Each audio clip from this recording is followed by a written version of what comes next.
sins. Just hope in His holy word. So come, rest in His loving arms. You'll find of hope and salvation.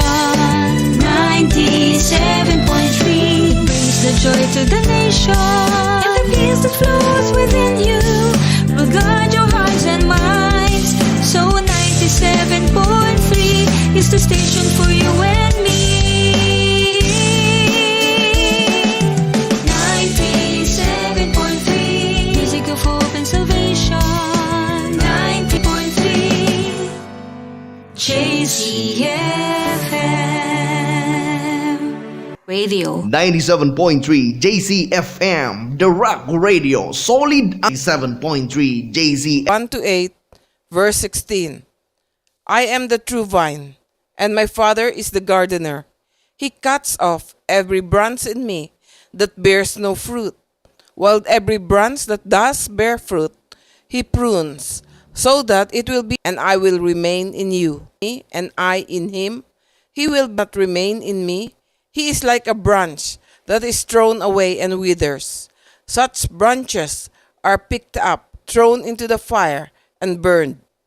If you remain in me, and my words remain in you, ask whatever you wish, and it will be given you. Disciples, you instead of Christ, rejoice that you are chosen of God.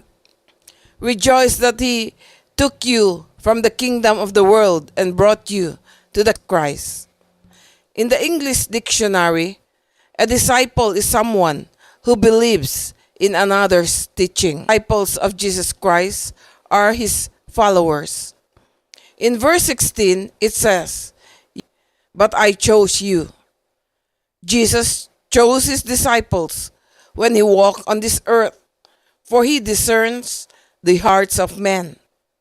And the disciples whom He called followed Him immediately, because their hearts were longing the ways of God and the will of God. Our God is all-knowing. God knows who are His. God knows who will respond to Him. It reads that those whom God foreknew, He also chose whom God has called. The inside of the branch is the same as the inside said, and in His teachings, so to be conformed to Him. As the vine, we who remain in Jesus, that flowed in Jesus, is also now flowing in us. Jesus Himself discipled the on earth. Jesus taught them, corrected them, rebuked them, and trained them in righteousness.